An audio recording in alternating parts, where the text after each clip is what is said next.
We are seeing more and more megaphone diplomacy and less discreet diplomacy. If we want to have a result, we need to build confidence, and that is only possible if we do it in a discreet, humble way, making sure that both sides can trust you, that you are not having a different objective, but to solve the problem we need to solve together.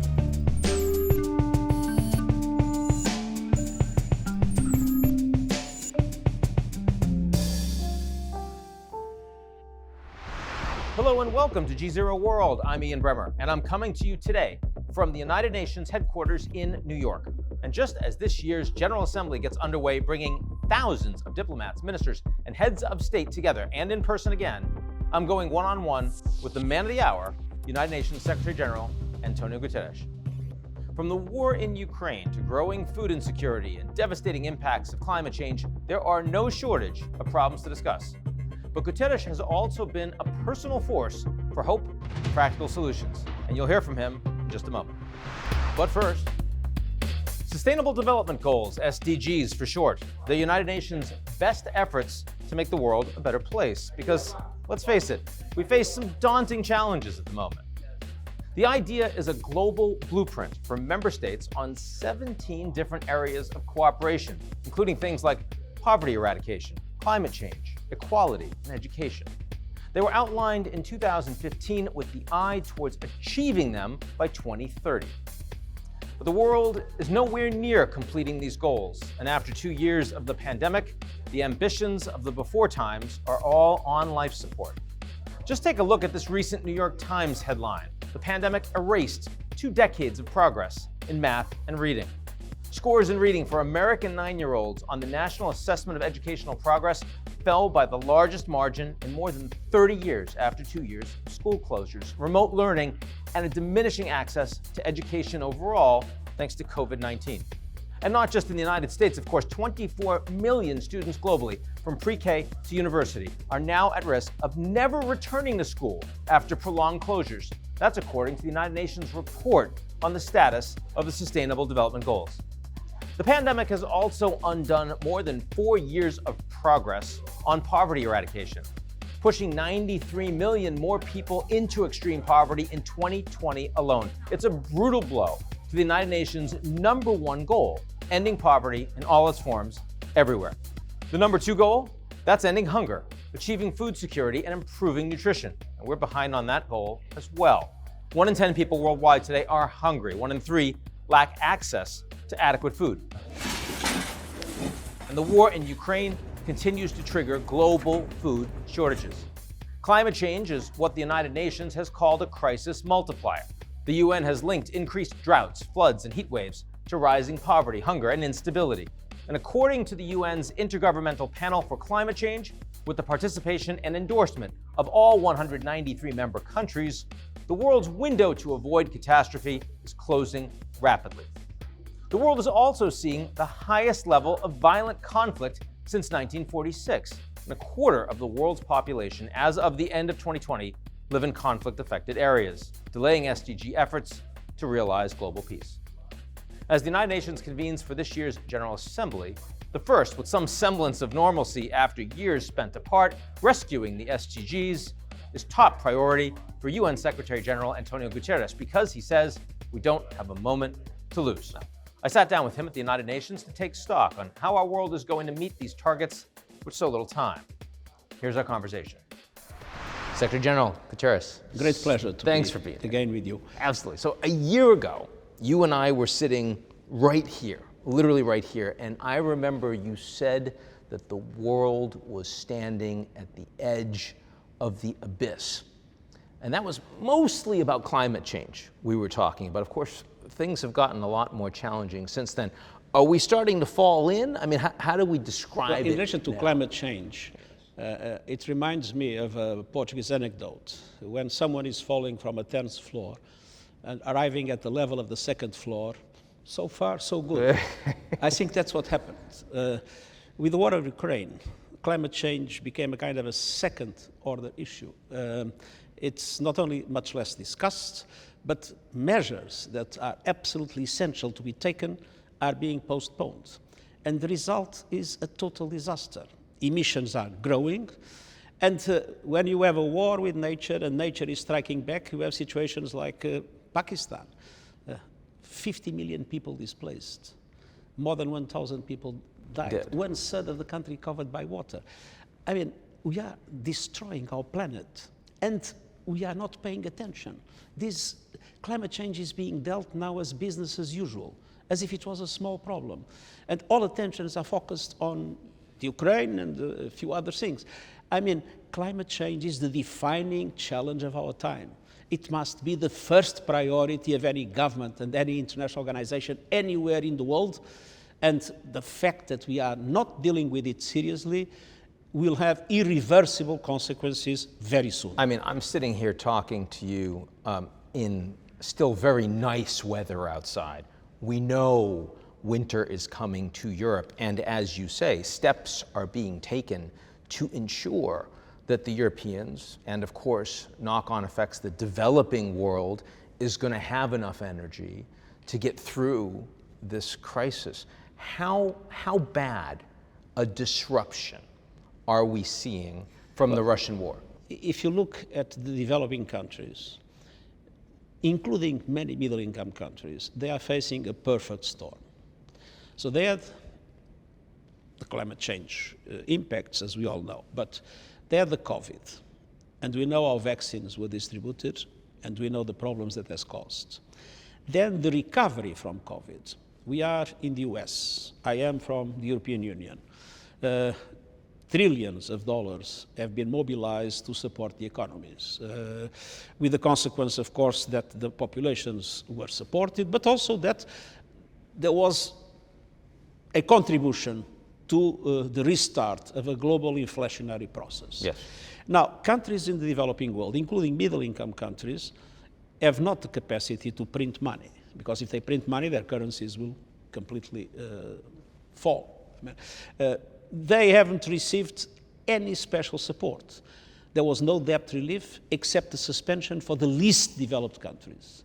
And we have a number of countries close to the verge of default, with consequences that could be terrible for the world economy if we have a wave of defaults. Then middle-income countries, and all small island developing states are middle-income countries, do not receive any kind of concessional funding. No grants and no concessional loans from international financial institutions. And there is no debt relief for them. Most of them are with high debt, paying more and more high interest rates, and at the same time without any fiscal space. And now they have prices of food and prices of fuel extremely, and energy in general, extremely high. I mean, in many, many circumstances, we'll face famine in the least developed countries, in the most dramatic situations in which climate change is contributing, with drought, for instance, in the Horn of Africa. In other situations, you'll have a dramatic financial collapse with terrible consequences for the whole world. And if countries have no fiscal space, how are they going to reorganize their educational systems that were devastated by COVID? How are they going to have a minimum capacity to address the Sustainable Development Goals and the objectives of development? How are they going to address inequalities? Because one of the dramas is that this situation is increasing dramatically inequalities. Inequalities among states and inequalities among people within each state. Okay, I'm going to turn you to something a little bit more hopeful for a second, because you've been pretty busy the last few months, more than usual, if I can say that, as having brokered the deal to get food and fertilizer out of Ukraine and out of Russia in the middle of an active war zone. How did you get that done? Well, I went to see President Putin, I went to see President Zelensky, and I told them, look, we have a situation that is absolutely dramatic in the world. The food, energy, and finance crisis is undermining completely the living conditions of most of the world, and this is caused by this war. On the other hand, Russia even if the sanctions do not apply to food and fertilizers. The truth is that because of finance, because of insurance, because of shipping, Russia has enormous difficulties in their exports. The Ukraine has their silos full of grain. They have a new harvest coming. They have no place to put that harvest, which means they will not cultivate the following year, and this is creating an enormous problem for the Ukraine. So the best solution is, let's find an agreement in which the Ukraine is able to export safely. And it was a very complex negotiation because of the problems of security in the Black Sea and the concerns that Ukraine had about the protection of their coast. But let's find a way in which the Ukraine can export their grain, and at the same time to negotiate with the Americans, with the European Union and with others, the conditions to make sure that what was said, that sanctions do not apply to food and fertilizers, becomes a reality, and that Russia is able to export the food and fertilizer the world needs. By the way, fertilizers are extremely important not only for the present situation, for next year. We are already seeing countries in the developing world where people are cultivating for the next season less than last year. Because they don't have access. So, because fertilizers are too expensive or they are not available. So, if we, in 2022, we have enough food. It is not well distributed. But in 2023, if we don't normalize the fertilizer market, we simply will not have enough food worldwide. Of course. Now, this is a success of diplomacy, despite the fact that the Russians and Ukrainians have no direct diplomatic engagement whatsoever. But this was only possible because it was done very discreetly. For 3 months, I never mentioned publicly what we were doing, and we would hear all kinds of things. But we kept silent and worked slowly to build confidence to allow it to be possible. And this is what the present situation in the world makes more and more difficult. We are seeing more and more megaphone diplomacy and less discreet diplomacy. And people even joke, discreet diplomacy doesn't make any sense anymore with all the social media and all these things. It's not true. There are still a number of things in which if we want to have a result, we need to build confidence, and that is only possible if we do it in a discreet, humble way, making sure that both sides can trust you, that you are not having a different agenda or a different objective, but to solve the problem we need to solve together. NATO is stronger today than it was a year ago. It's expanded its capabilities. It's getting more resources. It's added 2 members. They have to be ratified. Also, in the last summit, you had the Japanese, the South Koreans showing up in Madrid at the head of state level.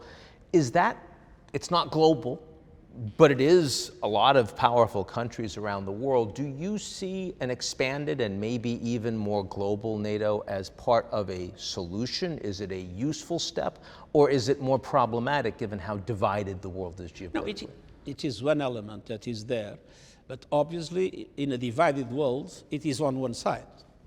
And the question is how to create the mechanisms of dialogue between the different sides. The Russian invasion of the Ukraine has changed what looked like a new trend for the balance of power in the world. And the new trend for the balance of power in the world was essentially between the US and its allies and China, with a growing influence in the developing world. What you have many times written that it was a G2 that led to a G0. Now, Russia has shaken this because it's not entirely clear that Russia and China represent the same kind of approach to the world problems. But at the same time, the dialogue between China and the US has always been completely undermined. So in the present situation, we are witnessing an increase in division and not a reduction of division. And the fact NATO is stronger doesn't mean that the divide has been reduced. Okay, another hopeful piece I'll drive you back to something more positive. The United States was doing virtually nothing in terms of new climate legislation. And then they pull a rabbit out of the hat with this misnamed Inflation Reduction Act, but still the biggest climate bill that's ever been passed historically in the US. Does this give the Americans more credibility at the upcoming COP27? Do other countries around the world see this and say, okay, we actually see progress on climate, or is it way too little, way too late? The Americans have lost their moral authority on the issue. I think it is a very important contribution. I'm not sure it is enough, but it's a very important contribution, especially because it came in a moment in which the climate problems seem to be forgotten. And finally, someone woke up, and here it is, a program of action aiming, among other objectives, but aiming at strengthening the climate action in the United States. And that was a very important thing. But at the present moment, we need to do much more. I mean, emissions should be reduced by 45% until 2030 if we would be able to reach carbon neutrality in 2050 and not to allow temperatures go above 1.5 degrees in relation to the historic levels. Now, emissions are growing. And the risk is, if nothing different happens in relation to what has been promised until now, the risk is that we'll have an increase of emissions in 2030 of 14% instead of a decrease of 45%. If this happens, a lot of tipping points will be reached, and it will be irreversibly impossible to limit temperature rise to 1.5 degrees. It will be irreversibly impossible to reach carbon neutrality in 2050, which means that what we are seeing today in Pakistan will be the new normal of a world that is facing destruction everywhere. And this is the last moment, the 2 or 3 years we have in front of us are the last moment to revert this trend. If not, irreversible consequences will take place that will have irreparable damage in our world as we know it. I mean, and this is not primarily an East-West, a US-Russia, a US-China. This is a West-South divide that is growing. It is also something in which it's essential to bring the emerging economies. The emerging economies, from the point of view of production, are the largest emitters. If you look at the consumption side, it's still the developed world that is the largest emitter based on the products that they import. But we need to have a solid agreement between developed countries and the emerging economies in order to be able to allow those emerging economies to reduce emissions. Because if not, and we see now with the consequences of the war in Ukraine, new investments are being made in coal, new investments are being made in oil and gas, and these will have consequences that will take decades.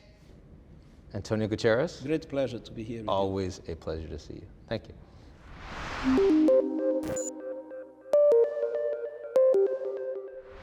And that's our show this week. Come back next week. If you like what you see, you just want to come visit the United Nations, maybe wear some light blue, get a helmet on, take a minute to sign up for GZERO's most excellent morning newsletter. It's called